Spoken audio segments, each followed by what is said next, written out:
नमस्ते दोस्तों, फिर से स्वागत है आप सभी को मेरे यूट्यूब चैनल पे जिसका नाम है पॉल सर। आज मैं एक नया टॉपिक लेके आ गया हूँ। ये टॉपिक बहुत ही इम्पोर्टेंट टॉपिक है। आप क्लास 10 में पढ़ते हैं या कोई गवर्नमेंट जॉब के लिए तैयारी कर रहे हैं, इस टॉपिक रिलेटेड बहुत सारे क्वेश्चन आते हैं। तो ये टॉपिक मैं आज आप लोगों को बहुत ही ईज़ी वे में समझा दूँगा। उसके बाद आपको कभी दिक्कत नहीं आएगा। तो पूरा वीडियो देखते रहिए दोस्तों।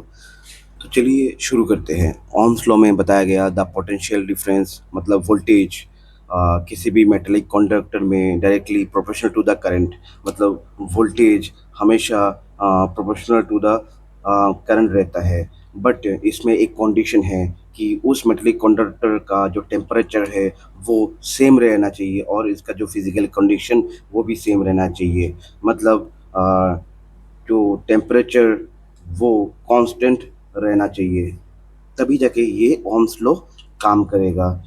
ओह्म्स लॉ के अनुसार हम लोग अगर वोल्टेज को इंक्रीज़ करते हैं तो साथ में करंट भी इंक्रीज़ करता है। मतलब voltage directly proportional to the current.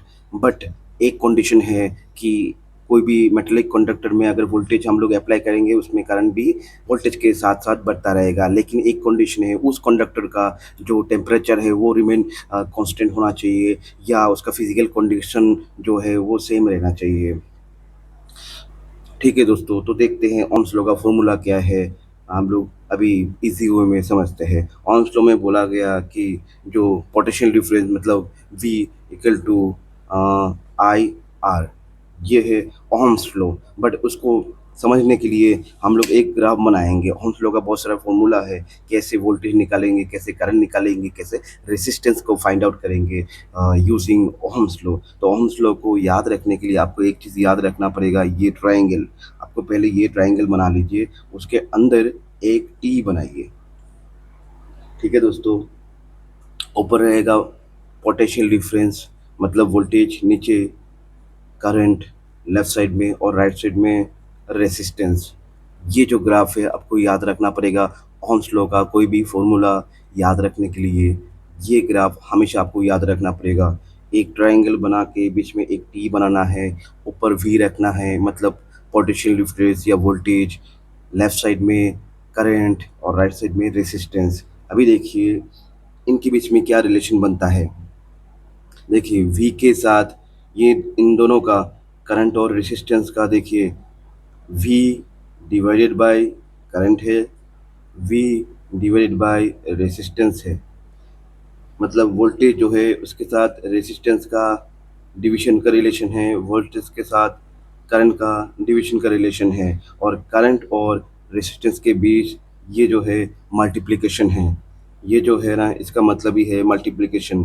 तो इसको देख के हम लोग इस ओह्म्स लॉ को कैसे यूज़ करके फॉर्मूला बनाते हैं ये अभी देखते हैं। जैसे मुझे किसी सर्किट में वोल्टेज को निकालना है, मुझे किसी सर्किट में करंट और रेसिस्टेंस को भी निकालना है। तो देखिए मुझे वोल्टेज निकालना है, मुझे वोल्टेज पता नहीं है, तो इन दोनों को देख के मैं एक फ़ॉर्मूला बनाऊँगा ताकि वोल्टेज मेरा निकल जाए। देखिए मुझे वोल्टेज निकालना है मतलब पोटेंशियल डिफरेंस निकालना है। तो देखते हैं फ़ॉर्मूला बनाते हैं। V इक्वल क्या होगा, V इक्वल आई और आर से फॉर्मूला बनाना है।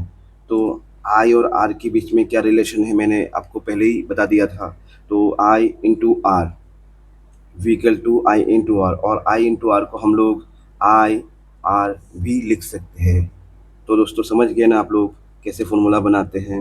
उसके बाद देखिए करंट को निकालना है, आई को निकालना है। तो आई को निकालेंगे तो वोल्टेज और रेजिस्टेंस से फॉर्मूला बनाएंगे। तो क्या बनेगा दोस्तों, V divided by R, divided by R. मैंने पहले ही बता दिया था आप लोगों को कि इन दोनों के बीच में क्या रिलेशन है और ये ट्रायंगल से हम लोग कैसे फॉर्मूला बनाते हैं वो इजी वे में। उसके बाद देखिए मुझे रेजिस्टेंस निकालना है, मुझे रेजिस्टेंस पता नहीं है। तो कैसे निकालेंगे, रेजिस्टेंस पता नहीं है बट ये दोनों पता होना चाहिए और इन दोनों को यूज़ करके हम लोग फॉर्मूला बनाएंगे। तो देखिए आर इक्वल टू क्या होगा, V divided by I, V divided by I. ऐसे करके ओह्म्स लॉ का फॉर्मूला बनते हैं। तो चलिए अभी देखते हैं ओह्म्स लॉ कहाँ पे एप्लीकेबल है। ये जो ओह्म्स लॉ है हमेशा डीसी सर्किट डीसी सर्किट पे एप्लीकेबल है, एसी सर्किट पे एप्लीकेबल नहीं होता है ओम्स लॉ।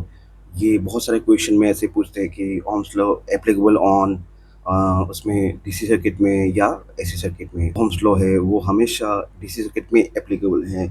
क्यों एप्लीकेबल है डीसी सर्किट में, एसी में क्यों नहीं है? क्योंकि डीसी सर्किट में पावर फैक्टर नहीं होता है बट एसी सर्किट में पावर फैक्टर होता है। इसीलिए अभी हम लोग एसी सर्किट में लोड कैलकुलेशन ये सब करते हैं तो उसमें एक चीज़ आता है कि पावर फैक्टर। पावर फैक्टर भी हम लोग इंक्लूड करते हैं उस फॉर्मूला में। बट कोई डीसी सर्किट में जब हम लोग लोड कैलकुलेशन करते हैं तो उसमें हम लोग पावर फैक्टर यूज़ नहीं करते क्योंकि पावर फैक्टर उसमें होता नहीं है। इसीलिए डीसी सर्किट में हम लोग ओहम्स लॉ इस्तेमाल करते हैं, यूज़ करते हैं। तो दोस्तों, कैसा लगा आपको आज का टॉपिक? मुझे लगता है कि आप सभी को समझ में आया होगा ओम्स लॉ। मैंने बहुत शॉर्ट तरीके से आपको समझाया है ओम्स लॉ। अगर इसके रिलेटेड कुछ क्वेरी हो तो प्लीज़ कमेंट में लिखिए। मैं नेक्स्ट में उसको और भी अच्छे से समझाने के लिए कोशिश करूँगा। तो दोस्तों, मिलते हैं नेक्स्ट वीडियो में। तब तक लाइक, कमेंट, सब्सक्राइब और शेयर करना मत भूलिएगा। धन्यवाद।